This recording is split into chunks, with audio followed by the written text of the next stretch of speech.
¿Qué tal? Muy buenas noches, bienvenidos a Minuto 1 en la pantalla de C5N. Hoy, más que nunca, la realidad de la Argentina.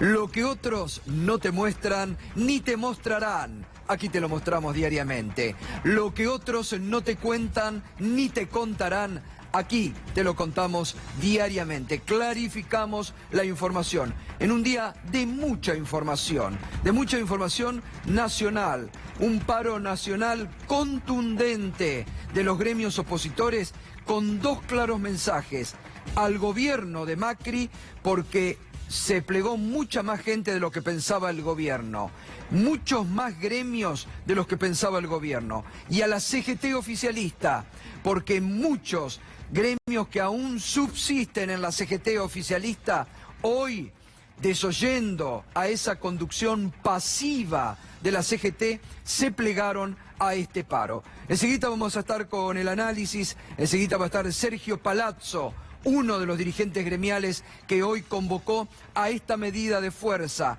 en un día de paro nacional, mientras la economía de Cambiemos, con las tasas de interés, tocaron el máximo de los récords, 74%. Todo lo que eso significa, para que te enteres, porque no te lo van a contar, enseguidita con Fernando Alonso. Y además, enseguida, la explosiva declaración del ex marido de la actual mujer del fiscal federal, Carlos Stornelli. No tiene desperdicios.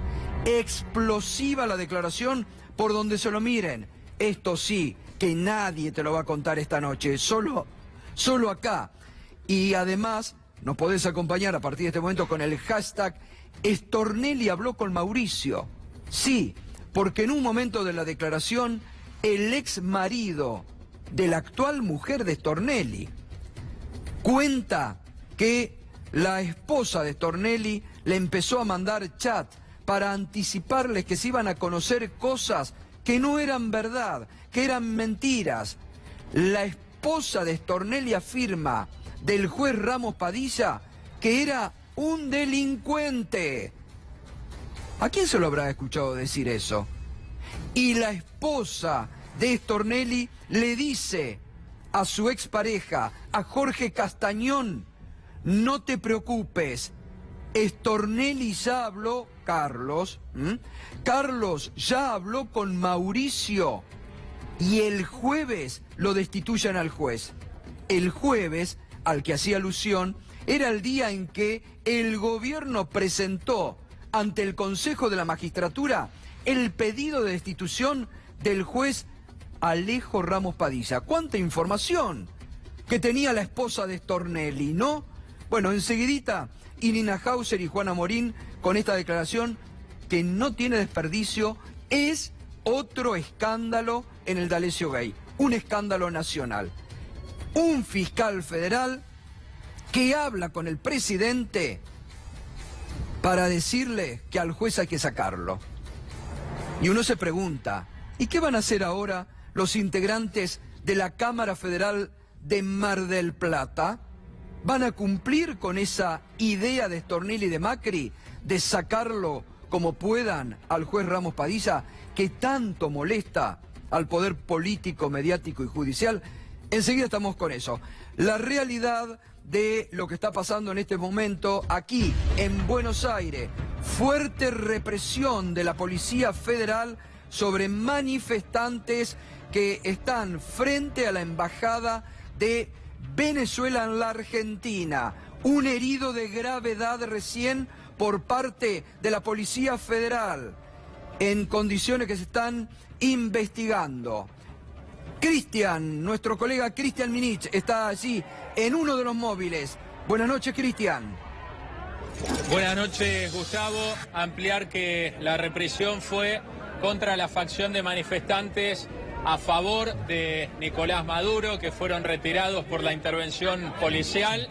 En este sector todavía se manifiestan los venezolanos que están acompañando a la cruzada de Juan Guaidó a favor de la Asamblea Nacional, todavía presente frente a la embajada, reitero, han sido retirados quienes se manifestaban a favor de Nicolás Maduro, con el saldo de un herido de gravedad. Aparentemente también hay un agente de policía que resultó herido y según la información suministrada habrían 2 detenidos que se produjeron también en esos momentos de tensión. Ahora, Gustavo, está prácticamente blindada la embajada, se han colocado vallas, la policía presente en el lugar conformando una barrera y continúa entonces la protesta por parte de quienes se manifiestan en favor de Juan Guaidó. Gustavo. Y Cristian, ¿cómo está ahora? Digamos, ¿han bajado la tensión? ¿Cómo está la situación? ¿Los dos bandos cómo están ahora? Hay mayor calma en estos momentos, Gustavo. Esto tiene que ver con que ya no hay grupo antagónico. Claro. Por eso hay mayor calma. De todos modos, por supuesto, la gente en alerta por la intervención policial, la presencia policial y, lógicamente, muchos ciudadanos, manifestándose, se acercan, por supuesto, para tratar de manifestar y clarificar su posición y sus ideas frente a las cámaras de televisión. Cristian, ¿qué fue un herido? ¿Qué fue la herida que estamos viendo en este momento al herido? ¿Fue una herida de bala? ¿Qué fue?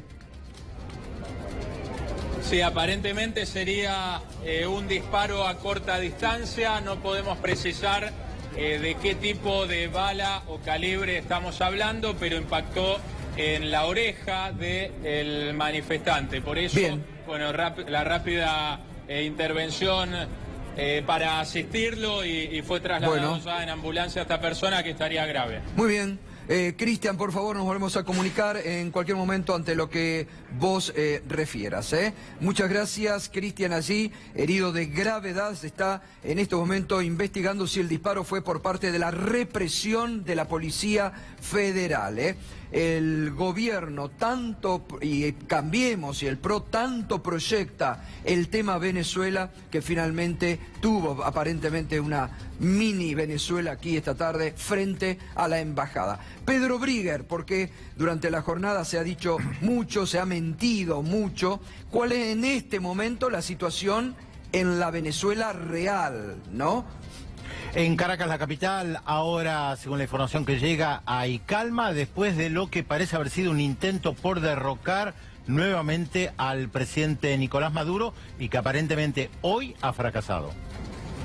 Muy bien, ahora vamos a ir con Pedro Brigger, que va a ampliar y que, como siempre, con la información real te vamos a contar la verdad sobre lo que hoy aconteció también en Venezuela. Vamos a ver justamente lo que pasaba con este herido, que Cristian nos decía, herido de gravedad por parte, todo hace parecer, por parte de la represión de la Policía Federal hace instantes frente a la Embajada de Venezuela. Lo vemos. Me apoyó la escopeta del gas lacrimógeno y me la disparó en la oreja y me pegó con el cartucho del gas lacrimógeno. Yo lo puedo reconocer, pero ahora lo van a esconder. No puedo, tengo líquido en la cabeza. Me apoyó la escopeta del gas lacrimógeno y apretó el gatillo. Y está ahí. Y para ustedes, él es de lo bueno. Un tipo que me apoya la escopeta acá y dispara. Eso pasó. Bueno, durísimo el testimonio, desgarrador en primera persona. ¿Qué van a decir ahora los responsables de la policía represora que una vez más actúa en contra de los manifestantes? ¿Que no fue la policía? Está el testimonio ahí en primera persona. Y hay que cuidar a esta persona, que ahora está en un hospital. Hay que protegerlo a esta persona, porque va a ser valioso el testimonio frente a la justicia, que ya inmediatamente dice que lo identifica, al integrante de la policía que le apoyó una vez más la ferocidad de la policía actuando contra manifestantes. Están cebados, porque las autoridades los ceban, de la forma en que la ministra le baja discurso, les baja órdenes y después ocurren estas cuestiones. Allí está, desgarrador y en primera persona el testimonio. Seguimos, estamos con dos móviles frente a la Embajada de Venezuela. Pero vamos a la realidad argentina, que durante toda la jornada los medios oficialistas te han tratado de ocultar, porque hubo un paro contundente de los gremios opositores, donde la CGT oficialista no se plegó. Claro, al gobierno y a los medios oficialistas les vino como anillo al dedo el intento de derrocamiento que hubo hoy en Venezuela, porque estuvieron todo el día ignorando una vez más la realidad argentina, con datos de la economía pésimos otra vez, con la explosión de la LELIQ, que ahora te va a contar Fernando Alonso, y con este paro, masiva movilización a Plaza de Mayo, ausencia de mucha gente en las calles, de muchos colectivos que hoy se plegaron voluntariamente, desoyendo a la conducción de la UTA, que se plegaron. Y además, un paro que se sintió en el interior del país. Vamos a las imágenes y a las movilizaciones que se vivieron en distintas ciudades y en las provincias de nuestro país. Esto es Jujuy, en las tierras del emperador Gerardo Morales I, donde hubo movilizaciones también para protestar por la situación económica actual de la Argentina, angustiante para los laburantes. Esto es Rosario, también masiva movilización en Rosario, donde la desocupación golpea fuerte. Santiago del Estero también se movilizó hoy, los distintos gremios, para expresar su repudio a la política económica del gobierno. Y Tucumán también, uno de los cortes que hubo en los ingresos a la ciudad de Tucumán, con mucha gente, multitudinario, hubo múltiples cortes hoy en la ciudad de Tucumán. Aquí, en la movilización en Plaza de Mayo, Pablo Moyano esto decía hoy.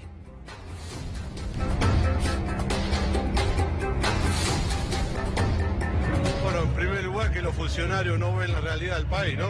Porque fue un paro contundente, pararon trabajadores cuyo gremio no habían convocado, fue un paro muy importante en todo el país, y bueno, la movilización fue multitudinaria, ¿no? Y continuamos en el día de mañana con la instalación de 300 ollas populares para conmemorar el Día del Trabajo en una jornada solidaria con los trabajadores dándoles de comer a miles y miles de argentinos que no tienen posibilidad de comer un plato de comida. 15 días está la paritaria de camioneros. ¿Qué aumento van a pedir? Y hoy yo creo que no menos del 45-50%, más el bono. 45-50%. La inflación está descontrolada, está desbordada. Más el bono que venimos cobrando todos los años. Este año vamos a salir a pedir lo que sea necesario para que el camionero no pierda nada contra la inflación. O sea, nosotros fuimos multados con una multa de 1.082 millones de pesos y la justicia nos dio la razón. Así que bueno, todos los apretes que haga el gobierno es peor, porque fortalece más cada vez que apretan a los trabajadores. Vos fíjate lo que fue multitudinario. Lo que va a ser mañana y las medidas a futuro que se tomen. Pablo Moyano, que usó un duro discurso, esto hablaba con Antonio Fernández Llorente cuando finalizaba el discurso, que también rechazó las multas, las conciliaciones obligatorias, que al gobierno hoy le sirvieron de poco como amenazas previas a este paro. Enseguidita, te reitero, va a estar Sergio Palazzo, uno de los dirigentes más importantes que tiene en este momento el Frente Gremial Opositor, que también hizo uso en un duro discurso hoy en Plaza de Mayo. Hugo Yasky, titular de la CTA, habló y decía lo siguiente. Le decimos al gobierno, cuando en un país los chicos tienen que ir a comer al comedor del barrio, cuando en un país los jubilados tienen que comprar el pan y a 200 gramos, cuando en un país las maestras, en vez de enseñar, tienen que dar de comer, cuando en un país las pymes que apoyan este paro no pueden producir, cuando en un país el parásito que especula financieramente gana más plata que el que pone a funcionar las máquinas de una fábrica, cuando en un país pasa eso, todos los que queremos vivir decentemente nos sentimos agraviados. Si hay caos, si hay desorden, Si las cosas están patas para arriba, no es la culpa de ustedes, no es la culpa de nuestras mujeres, de nuestras jubiladas, de nuestras trabajadoras, de nuestra familia. Es la culpa de los que vinieron. Hugo Yasky, así hablaba en la movilización convocada por los gremios opositores en la Plaza de Mayo. Y hoy, en medio de este contundente paro de trabajo, sí, de trabajo habló el presidente Mauricio Macri. Escúchelo. 60 años. Este año fue un año duro para mí en eso porque cumplí 60. Es mucho tiempo 60 años. Son 6 décadas. 6 décadas que en mi caso han sido marcadas por el trabajo. Mi viejo lo que me inculcó fue el trabajo. De arrancar bien temprano, como estamos hoy. Porque tuvimos que arrancar bien temprano para estar hoy acá con ustedes. Y así elegimos este día. Otra vez arrancar trabajando, María Eugenia, ¿no? Este día que otros, en un momento difícil del país, deciden parar.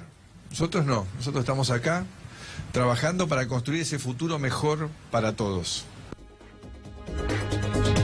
Bueno, de esta forma el presidente hizo alusión al contundente paro que se concretó hoy en la Argentina. Recordemos que mañana va a haber paro de los transportes. Mañana no hay transporte por una medida de protesta por el pago de impuesto a las ganancias. Volvemos con nuestros móviles que están en la calle frente a la Embajada de Venezuela, donde reiteramos hay un herido de gravedad producto de una bala de la policía represora. Lo contó en primera persona, recién hace instante lo veíamos, le apoyó la escopeta en el oído y está herido de gravedad. Paula Avellaneda en otro sector frente a la Embajada de Venezuela. Paula, ¿qué está pasando en estos momentos? Buenas noches. Buenas noches. Y ahora están por llevarse a 2 detenidos. Este fue el lugar donde terminó todo, sobre Luis María Campos yendo para el lado de Avenida Santa Fe. Vamos a acercarnos donde este hombre quedó tendido en el suelo, aparentemente porque le habrían apoyado la escopeta y disparado en el oído. Y eso sí se ve claramente porque estaba todo ensangrentado y muy dolorido. Fíjense que ahí quedaron todavía restos de sangre. Los otros 2 círculos son los de donde aparentemente estaban estos casquillos que fueron encontrados después por un hombre que pasaba por el lugar. Todo comenzó frente a las puertas de la embajada, que es a 150 metros de este lugar, sobre Dorrego, donde estaba la división entre aquellas personas que venían a apoyar a Guaidó y las que estaban de este lado que venían a apoyar a Maduro. Pasa un repartidor en una moto de esos que hacen delivery y ahí empiezan, se ve, con algún insulto y se van a las manos. Hay gente que estaba alrededor que intenta separarlos y la policía inmediatamente lo que hace es venir corriendo para este lado con los escudos, reprimiendo a los manifestantes que estaban apoyando a Maduro. Quien se lleva la peor parte es este hombre que nosotros veíamos su testimonio, que estaba gravemente herido. Y además yo más temprano había visto otro hombre a unos 100 metros de acá que también estaba golpeado. De esa persona no tenemos noticias. Sí sabemos que la ambulancia del SAME se llevó a este hombre al Hospital Fernández. Muchas gracias, Paula. Volvemos en cualquier momento. Hoy el riesgo país no da tregua. Volvió a subir en una nueva muestra de desconfianza de los mercados internacionales para con la Argentina. 952 puntos. No cede el riesgo país en la Argentina. Pero hoy las vedettes fueron las LELIQ. Una verdadera bomba para la economía argentina. Mire, acá está la producción de Minuto 1. Este es el contador de las LELIQ. Porque no nos entra en la cabeza, como lo decimos siempre con Fernando, lo que ya se está acumulando de esto. Y ahí está, sí, porque es un número, Fernando. A ver, vos que sos economista, a mí no me entra en la cabeza. Buenas noches, Fernando, ¿cómo estás? ¿Qué tal, Gustavo? Buenas noches. Ya está de nuevo casi, vos sabés que las LELIQ se renuevan todos los días. Sí. Cada 7 días vence, por lo tanto hay una licitación diaria. Y esto hace que oscile mucho. Están en 942.000 millones. Otra vez en las puertas del billón de pesos de LELIQ. Impresionante. Que hoy alcanzó una tasa récord.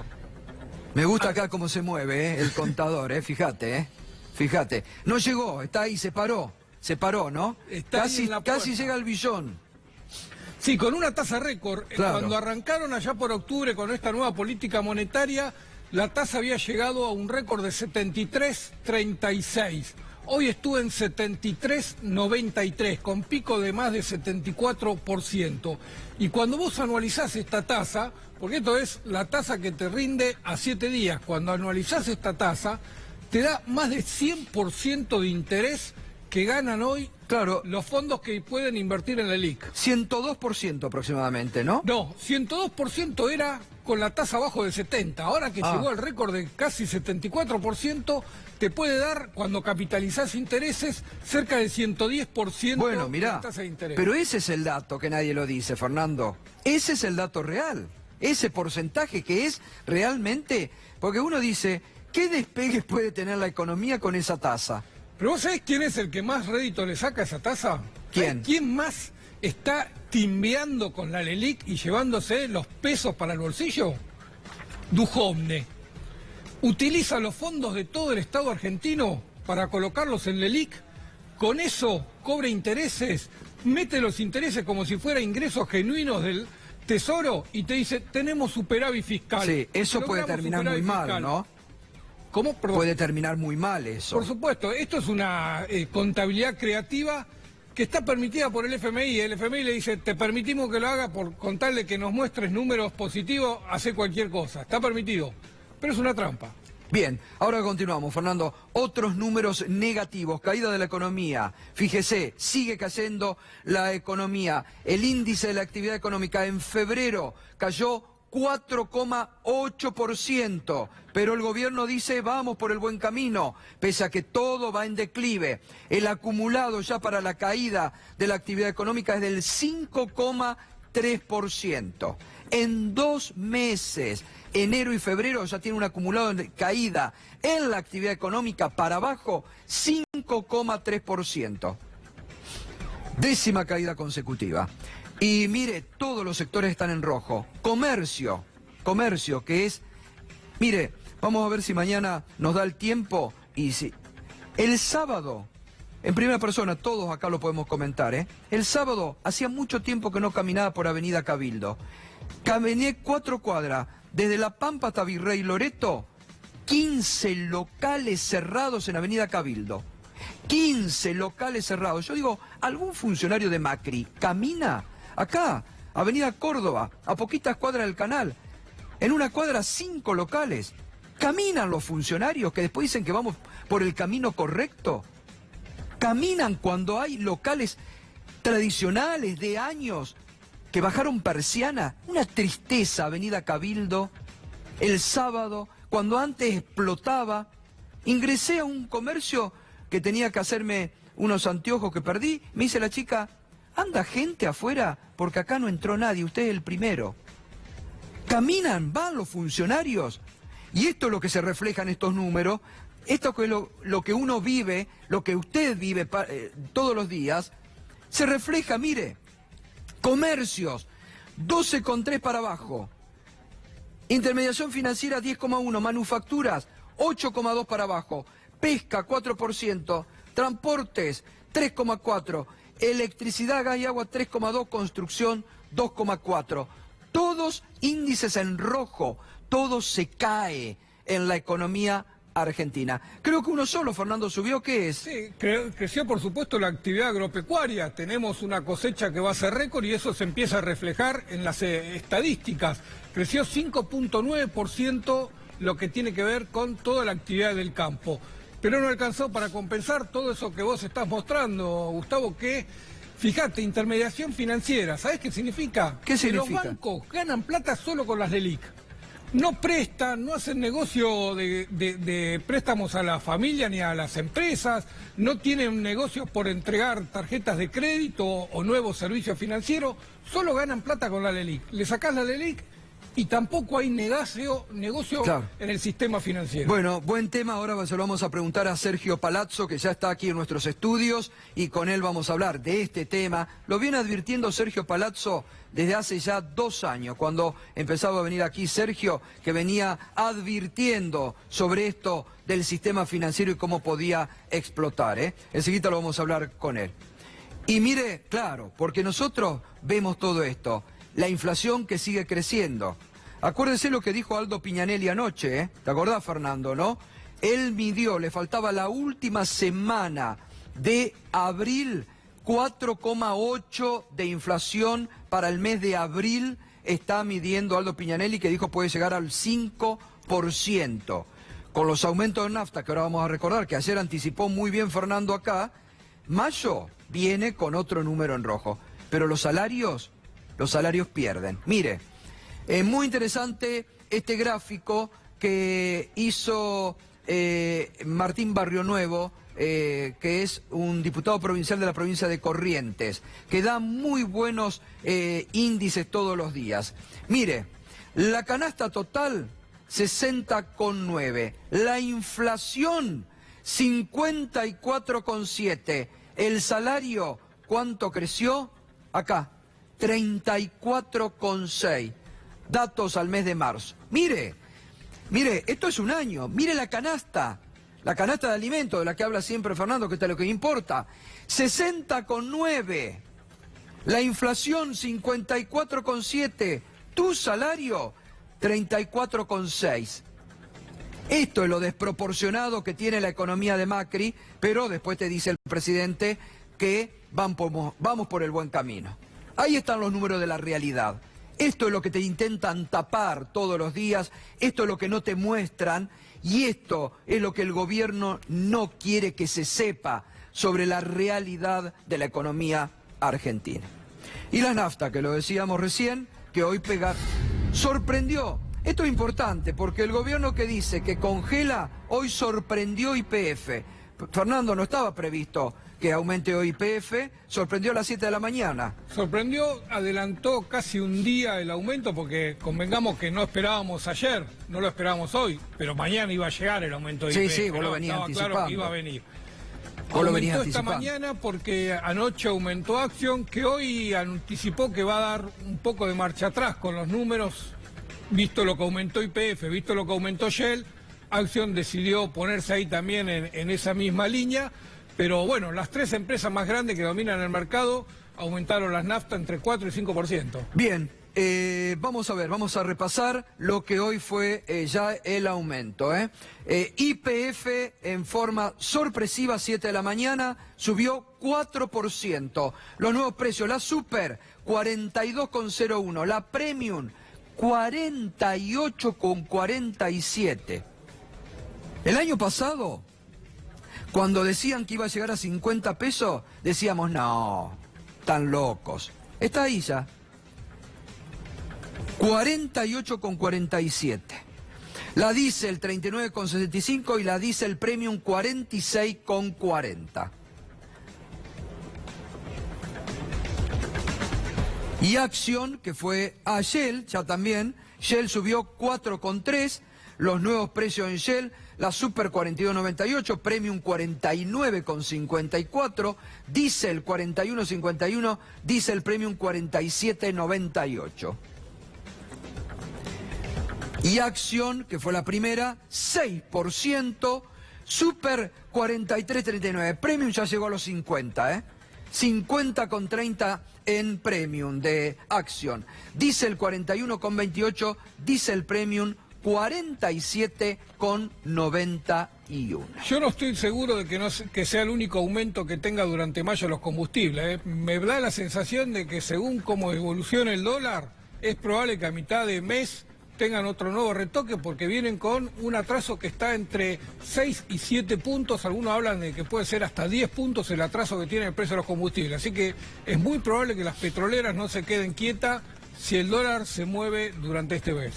Muy bien. Vamos ya al D'Alessio Gay, que todos los días te da una sorpresa y es un escándalo diferente. Nos estás acompañando con el hashtag Stornelli habló con Mauricio y ahora vas a saber por qué. Miren, declaró ayer, Juan lo había comentado aquí, por espacio de más de 5 horas frente al juez federal Alejo Ramos Padilla, el ex marido de la actual mujer del fiscal federal rebelde Carlos Stornelli. Es esta persona que te vamos a mostrar ahora, esta persona, Jorge Castañón, vive actualmente en Estados Unidos, ex marido de la actual mujer de el fiscal Carlos, que se llama Florencia Antonini, y este hombre fue espiado por Marcelo Sebastián D'Alessio a pedido del fiscal federal Carlos Stornelli. ¿Por celos? ¿Por competencia ilegal que parece que era medio bagallero? ¿Le hacía a la esposa del fiscal? ¿Por qué motivo lo espiaban? Ahora lo va a contar él. Pero aquí está. Esta persona fue espiada por Marcelo Sebastián D'Alessio a pedido del fiscal federal Carlos Stornelli. Irina, buenas noches, ¿cómo estás? Hola, buenas noches, Gustavo. No solamente fue espiado, de los chats que incluso le mostraron a Jorge Castañón cuando fue a declarar, surge también que intentaron plantarle droga, o por lo menos lo planificaron. Querían hacerlo aparecer como que cometía un delito. No solamente lo espiaron, querían generar una situación para complicarle la vida de alguna manera, ¿no? De la declaración de Castañón, Castañón declara como testigo justamente a raíz de que aparece todo este material en los celulares y en las comunicaciones de D'Alessio y en conversaciones que mantenía con otras personas. A raíz de esto es que Castañón, lo primero que dice, que es muy importante, él confirma que están hablando de él, confirma que efectivamente él es la persona a la que hacen alusión, que era piloto de United Airlines, hablaban del régimen que tenía con sus hijas, de la situación con su ex mujer. Esto es un dato fundamental porque le da validez a toda su declaración, que si querés la podemos empezar a repasar. Sí, vamos a empezar a leerla y vas sumando toda la información, Irina, que tenés. El ex de la actual mujer de Stornelli frente al juez federal Alejo Ramos Padilla. Jorge Cristian Castañón, de 46 años de edad, de nacionalidad norteamericano, de estado civil divorciado, de profesión u ocupación piloto comercial y oficial de la Marina de los Estados Unidos en actividad.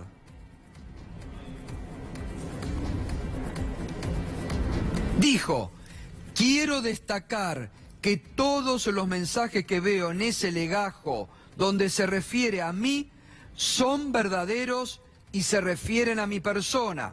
Esto es todo lo que tenía Marcelo Sebastián D'Alessio, que el juez secuestró en su casa. Recuerdo que esos datos que se publicaban son verdaderos. Mi nombre, apellido, dónde trabajaba, nacionalidad, etcétera. En esto no falló Marcelo Sebastián D'Alessio, investigó bien, parece. Espió. Florencia, preste mucha atención a esta declaración. Florencia es su ex mujer, la actual mujer del fiscal federal Carlos Stornelli en rebeldía. Florencia me comenzó a enviar mensajes de WhatsApp donde me dijo varias cosas sobre esta causa, tales como que los mensajes que acabo de leer en ese intercambio de chat entre D'Alessio y Stornelli eran todas mentiras, que eran versos, que estaban editados. También me dijo cosas como que el juez era un delincuente. Atención, la esposa del fiscal federal, Carlos Stornelli, le dice a su ex marido que el juez Alejo Ramos Padilla era un delincuente. Gravísimo. ¿De dónde lo escuchó? Gravísimo. Y mire lo que dice, que estaba todo armado y que según ella, Stornelli habló con Mauricio sobre este tema y que según ella lo iban a destituir el jueves. Gravísimo esto. El fiscal federal revela a Florencia, la actual mujer, habló con el presidente Mauricio Macri y coordinaron la estrategia para destituir al juez federal Alejo Ramos Padilla. Esto el jueves. ¿Qué pasaba ese jueves, Irina? Y ese jueves era el día en que el gobierno iba a presentar, y de hecho presentó, una denuncia pidiendo el juicio político del juez Alejo Ramos Padilla. Ese chat es del 17 de marzo. El 18 es el día que el gobierno hace esa presentación. Así que había buena información ahí de fondo, por lo menos en la familia de Carlos Stornelli, según lo que se ve en este chat. Y además, cronológicamente, como bien marcás, Irina, se dan entre el chat de la mujer de Stornelli actual con su ex marido, que le anticipa cómo Stornelli con Mauricio Macri habían hecho la estrategia para destituir al juez Alejo Ramos Padilla. Se da cronológicamente. Hay una cuestión también de contexto en esa comunicación que es importante, que es que ella lo intenta convencer a Jorge Castañón de que no haga lío, que arreglalo con Carlos, le decía, lo podés arreglar con Carlos porque él está arreglando con Mauricio. Ese es el mensaje, que no armara lío, que no dijera nada y que... Es decir, es interesante esto que contás, Irina, porque te acordás que cuando mostrábamos los chats y las conversaciones de Marcelo Sebastián D'Alessio, ¿qué decía a Pedro Echeves, por ejemplo? Habla con Carlos, arregla con Carlos. Exactamente. Todo lo mandaban a arreglar con Carlos. Exactamente. Es Bueno, la misma lógica. claro. En este caso. Pero acá también es importante eso, y es importante el contexto en el que Castañón cuenta que se dio el vínculo con Stornelli. Porque lo que él sugiere a lo largo de la declaración es que su separación tuvo que ver con la aparición de Stornelli en la vida de Florencia, ¿no? Y esto es lo que va a generar una serie de problemas que seguramente las vemos en el resto de la declaración. Bien. La foto que estamos viendo ahí es de la esposa actual de Stornelli, la ex mujer de Jorge Castañón. Es la que declara, es la que estaba al tanto de toda la estrategia que, según lo que revela Jorge Castañón ante el juez, Florencia le contó cómo había sido porque Stornelli había hablado con Mauricio Macri y habían pergeñado esa actuación. Según habló con Mauricio sobre este tema y que según ella ya estaba todo arreglado. El jueves iban a presentar, como ocurrió. Aclaro que yo no tengo rencor ni nada en contra del señor Stornelli, pero sí me siento muy preocupado y con temor, dice Jorge Castañón, tanto para mí como por mis hijas, cuando veo los mensajes que acabo de leer en ese legajo que me exhibieron, donde dicen cosas sobre mí, y veo que los datos que se manejan son ciertos, tales como que en ese entonces trabajaba en United Airlines. ¿Qué más dice Jorge Castañón? Más allá de eso, lo cierto es que yo tengo registrado en mi teléfono celular varias conversaciones por audio y mensaje de texto que me mandó Florencia relacionadas a esta causa o al juez. ¿Esto lo aportó Irina al juez? Sí, eso lo aportó y pidió que algunas partes de ese material, o por lo menos la mayoría, quedara reservado justamente por el temor que tiene respecto de la situación de sus hijas. Esto es explosivo realmente, ¿no? Sí. Sí, es muy... debe haber... Imagínate si está el chat a la vista donde Florencia le habla de la conversación con Mauricio, lo que habrá en esa información que está bajo reserva. Claro. Dice, solicito que esas conversaciones sean preservadas y reservadas de algún modo, lo que dice Irina, ¿no? Vamos, ¿y qué más dice? Se puede ver que yo eliminé varios mensajes y eso fue porque en ese momento me sentía con miedo hacia mi persona, porque sé que Florencia es pareja de Stornelli y él estaba siguiéndome para no sé qué. No sé si ella le iba a mostrar los mensajes que yo le mandaba en ese momento o algo así, y por eso los eliminé, básicamente por temor de que me pase algo. Es decir, Jorge Castañón le tenía miedo al fiscal federal Carlos Stornelli, porque el fiscal Stornelli lo mandaba a espiar y hacer un seguimiento con Marcelo Sebastián D'Alessio, con quien trabajaba. Yo no sé si Stornelli me tiene rencor o algo así. Yo me pregunto si es que él puede hacer algo contra mis hijas. ¿Quién lo para? Qué buena pregunta que se hace Jorge Castañón. Y porque entiende el poder que tiene Carlos Stornelli. Claro.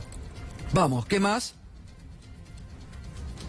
Y lo último de la declaración de Jorge Castañón, ella me comenzó a decir varias cosas vinculadas a la causa, tales como que no venga a declarar acá, que arregle las cosas con Carlos directamente, que todas estas cosas eran temas familiares, que Carlos ya había hablado con Mauricio, otra vez lo dice, y que ese jueves, que sería el 21 de marzo, iban a destituir al juez de esta causa. Escandaloso, durísimo, grave a nivel institucional. Así se manejan las cosas en parte de la justicia argentina. Esto tiene que causar conmoción institucional. Otra vez el armado de causas. Un fiscal federal que con el presidente habla de destituir a un juez federal. Me pregunto, los colegios de magistrados, los colegios de abogados, el Consejo de la Magistratura, el procurador Casal. El procurador Casal que sigue, claro, ahora uno entiende quién sostiene a Stornelli. Lo sostiene Mauricio Macri. ¿Por qué? Porque se conocen de hace años, de la época en que era secretario de Seguridad de Boca. ¿Entiende cómo se manejan las causas judiciales en la Argentina? Y esto, atención a los jueces federales Taza y Jiménez, de la Cámara Federal de Mar del Plata. El país los está mirando a ellos. Porque con estos antecedentes se entiende la presión política, de la AFI, del poder mediático, que hay ahora. La última instancia que quedan es que estos dos jueces que usted tiene acá en pantalla, estos son los jueces Taza y Jiménez, estos son los jueces de la Cámara Federal de Mar del Plata, que tienen que definir si sigue investigando como hasta ahora el juez Alejo Ramos Padilla, o si cumplen con el deseo de Macri y del fiscal Carlos Stornelli de sacarlo al juez. Estos son los dos jueces federales que tienen que decidir. Y ellos tienen que entender que no se pueden dejar presionar, porque esta es una causa que ha escalado aún, no solamente por el espionaje ilegal, o legal podríamos decir, sino a nivel institucional de cómo se ha estado manejando. Muy bien, vamos a seguir enseguida y enseguida también Juan tiene más información y además te vamos a contar enseguida la rebeldía de Laura Alonso. Pedro Brigger, Venezuela ahora, ¿qué está pasando? Bueno, aparentemente calma en Caracas, la capital de Venezuela, tanto en el oeste, que es el bastión chavista, cerca del Palacio de Gobierno, como en el este, en la zona de Altamira, que es el bastión de la oposición, y donde está la base militar, en realidad es una base aérea, el viejo aeropuerto de Caracas, que hoy a la mañana, a la madrugada, todos se sorprendieron cuando vieron llegar a Juan Guaidó, el autoproclamado presidente encargado de Venezuela, junto a Leopoldo López, uno de los principales dirigentes de la oposición de Venezuela, que estaba en prisión domiciliaria, y la sorpresa era ver a Leopoldo López, a quien vemos en pantalla ahora rodeado de algunos militares, ahí frente a la base militar. Lo que dieron a conocer Guaidó y López es que ellos estaban en la base militar, que había habido un alzamiento militar, que estaban llamando a movilizaciones para derrocar a Nicolás Maduro. Hace varios días que se venía organizando lo que la oposición llama la Operación Libertad. Estaba programada para el 1 de mayo, esto es, mañana. Por eso todos nos sorprendimos cuando hoy en la madrugada lo vimos llegar a Juan Guaidó y llamando a movilizarse. Aparentemente daba la sensación que tenían todo bajo control. Sin embargo, no estaban adentro de la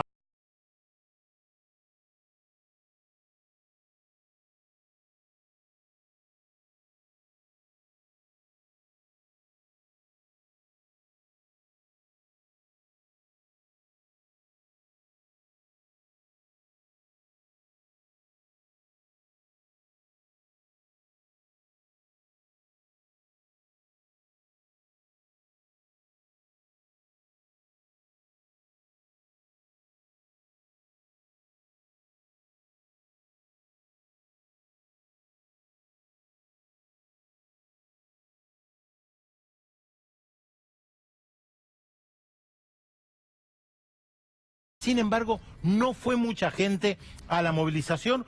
Por eso, si uno hace un balance de lo que pasó hoy, uno puede pensar, por un lado, una gran debilidad por parte de la oposición de llamar a una movilización, llamar a derrocar al gobierno, y no lo logran. Y el que movilizó mucha gente fue justamente el gobierno rodeando el Palacio de Miraflores. Pero Estados Unidos alentando desde atrás. Estados Unidos desde un primer momento, tal cual, desde un primer momento diciendo que Maduro ya tenía un avión preparado para irse a Cuba, no es la primera vez que lo dicen, que los rusos lo convencieron para que no se fueran, y varios gobiernos latinoamericanos que rápidamente se apresuraron a alentar el alzamiento militar. Y una gran contradicción. Muchos periodistas, comunicadores, políticos, que acá cuestionan que se haga una pintada frente a un banco y celebran que se arreste a la gente, celebran, por el contrario, que se arrojen bombas Molotov en contra de una base militar en Venezuela. ¿Y eso que se llama la doble vara?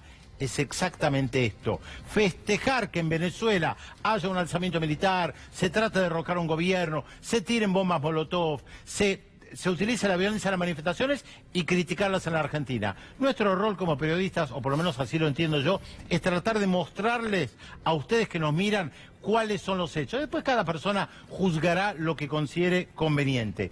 Lo concreto es que siguen llamando a la movilización mañana, 1 de mayo, desde la oposición, pero también desde el gobierno, que hay un apoyo importante a nivel internacional a Juan Guaidó, especialmente a algunos gobiernos de derecha latinoamericanos, pero que también Rusia y China se mantienen fuertes en el apoyo a Nicolás Maduro. Que les recuerdo, no solamente del apoyo militar depende Nicolás Maduro, hay un apoyo popular todavía importante que sostiene a Maduro, por más que la oposición lo niegue una y otra vez.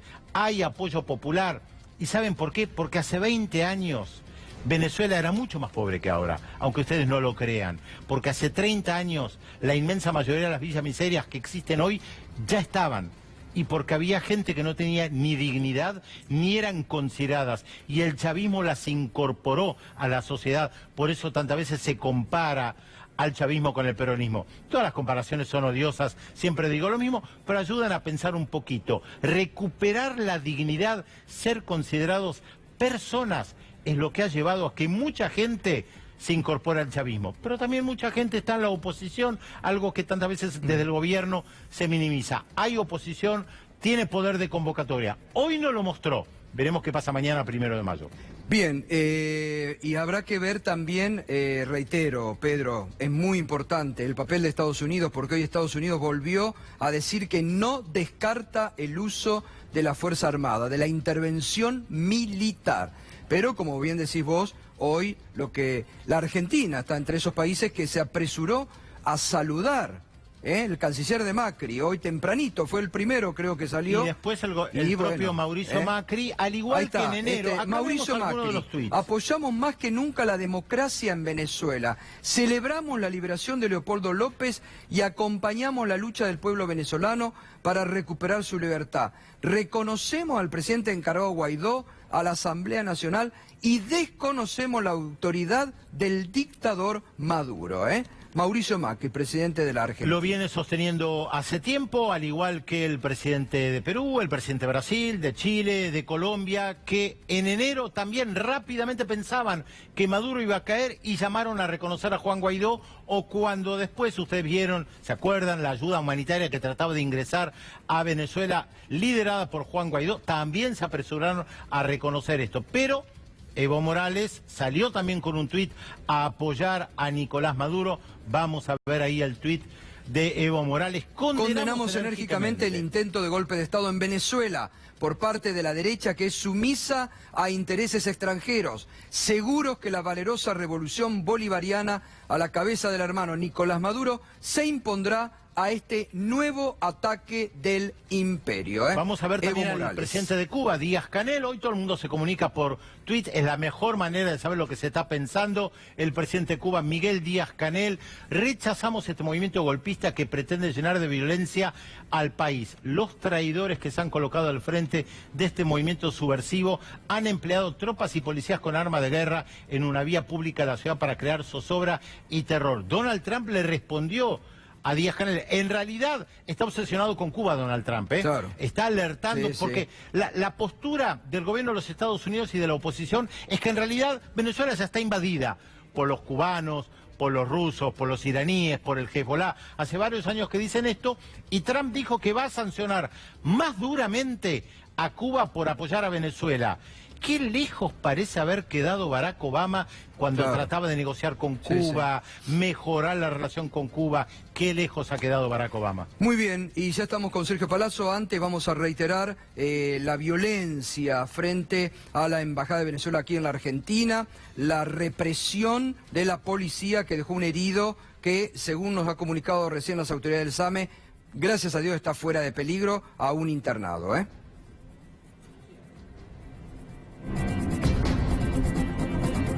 Me apoyó la escopeta del gas lacrimógeno y me la disparó en la oreja. Y me pegó con el cartucho del gas lacrimógeno. Yo lo puedo reconocer, pero ahora lo van a esconder. No puedo. Tengo líquido en la cabeza.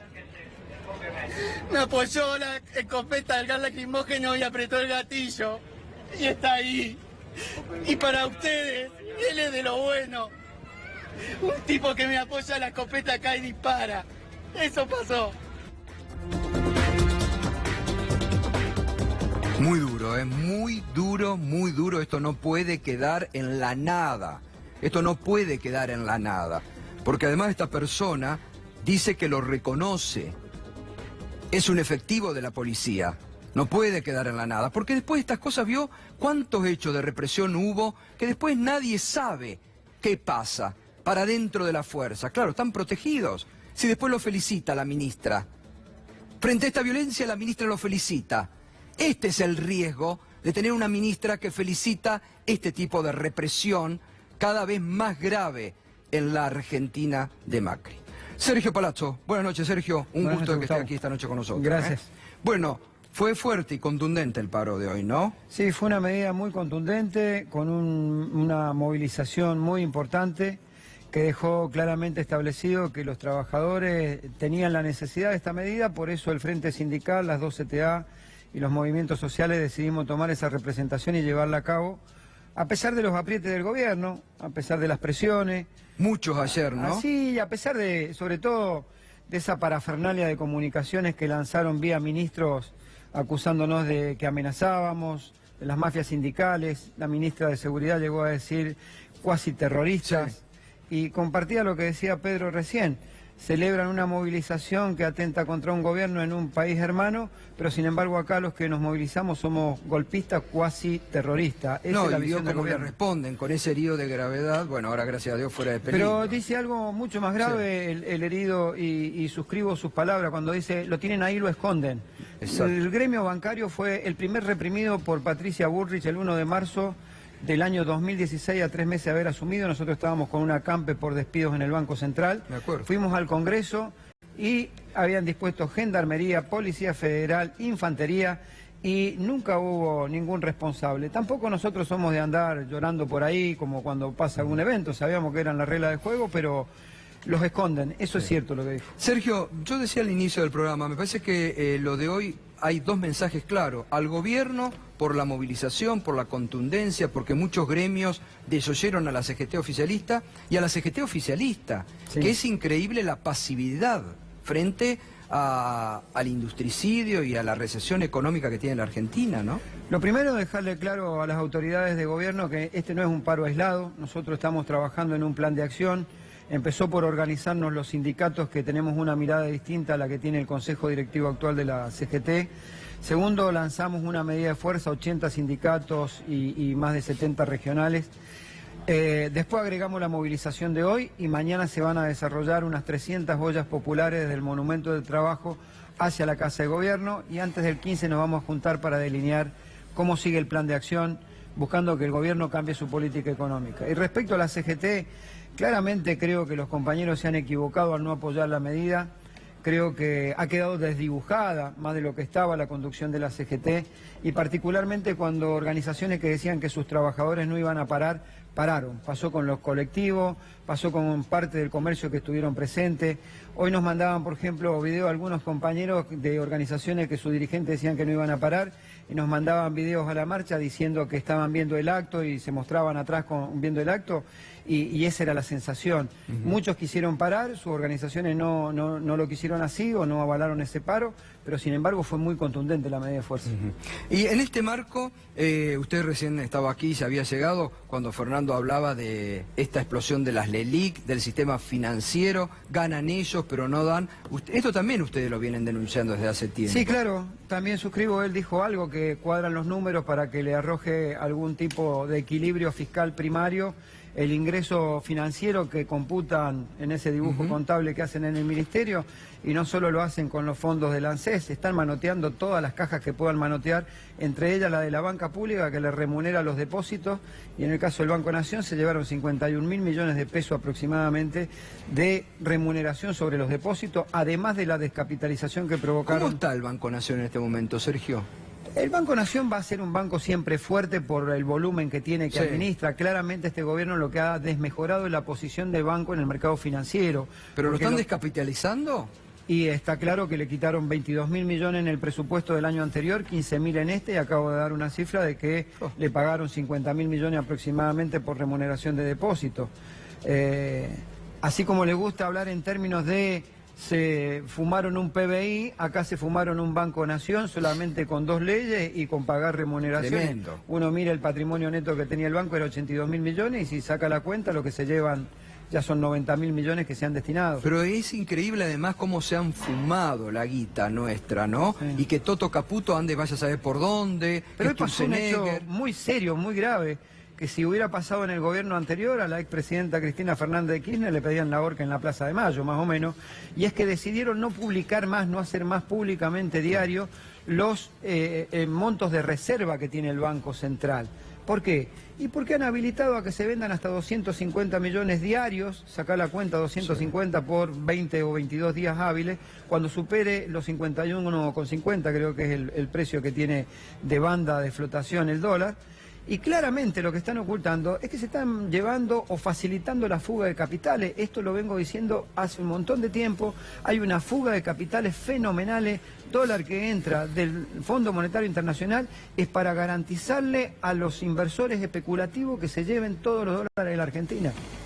Es tremendo, ¿no? Es gravísimo. Sí. Porque digo, frente a este panorama, saludan que baja el dólar, la supuesta tranquilidad que logran mientras se fugan y se están liquidando, patinando todos los dólares, ¿no? Pero además en el marco de una situación social muy complicada, claro, porque el gobierno le ha dado respuestas claramente a sectores que han presionado, porque cuando nos preguntan, ¿y después del paro qué? Si este gobierno no va a cambiar nada. ¿Después del paro qué? Después del paro es una continuidad, un plan de acción, porque cuando este gobierno se lo presionó, obtuvieron beneficio. Lo obtuvieron los agroexportadores cuando le eliminaron la soja, la retención a los granos y le quitaron parte a la soja. Lo obtiene el mercado cambiario cuando liberan el mercado cambiario y se produce la devaluación. Lo obtiene el sector financiero cuando presiona y la tasa hoy, como decía él, entre 73 y 74%, y si el efectivo anual es más del 100%. Lo obtienen los formadores de precios cuando han aumentado en 3 años, que la inflación ha sido aproximadamente el 200%, aumentaron más de 400 sus productos. Lo obtienen las empresas de servicio privatizadas y lo obtiene el Fondo Monetario, que cada vez que le da un peso es para garantizar la fuga de capitales. Entonces quizá el error que hemos tenido en el movimiento obrero es no darle continuidad a un plan de acción para presionar hasta que cambien la política con relación a lo que le pasa a los trabajadores. Y se vienen las paritarias. Sí, va a ser una paritaria complicada, yo creo que hay que apuntar, bueno, nosotros tuvimos la posibilidad de negociar una buena paritaria, en el caso nuestro, y no perdimos contra la inflación, y la verdad que no me alegra mucho eso, más allá de que nos fue un poco mejor que a los demás, porque una paritaria es otra cosa, es discutir el nivel de actividad, discutir el avance tecnológico, discutir el impacto del impuesto a las ganancias sobre los salarios, y uno tiene que tirar las burras porque obtuvo una paritaria igual a la inflación. Ojalá los compañeros que quedaron rezagados puedan recuperarlo, y creo que el secreto de esta paritaria va a ser acuerdos cortos y preservar el poder adquisitivo del salario ante una inflación descontrolada y que nadie le pone el cascabel al gato en esto. Totalmente. Gracias, Sergio, muy amable como siempre, un gusto. Sergio Palazzo, uno de los protagonistas de la jornada del paro de hoy. Juana Morín, ¿qué nos promete, joven, para la próxima hora? Gato, a partir del próximo bloque vamos a hablar de otra funcionaria en rebeldía. Ya no es solo Carlos Stornelli, que es prácticamente un oficialista más, sino también la ultra mega oficialista Laura Alonso, declarada en rebeldía ahora por la Auditoría General de la Nación, inclusive por aquellos auditores que responden al oficialismo en el organismo. Mucha atención en la Oficina Anticorrupción, porque Laura Alonso se niega a ser auditada, se niega a entregar las cuentas y se niega a mostrar los contratos que firmó bajo su gestión en la Oficina Anticorrupción. Enseguida, en la próxima hora, también Pedro Brigger se va a quedar un ratito más porque nos va a seguir contando de la realidad de Venezuela ahora, la realidad de lo que está pasando. Y tenemos más del tema económico con Fernando Alonso, e Irina agrega también algo a lo que ya hemos venido hablando, este verdadero culebrón de la declaración del ex marido de la actual pareja de Carlos Stornelli. Seguimos en Minuto 1, pausa breve y volvemos ya, enseguida.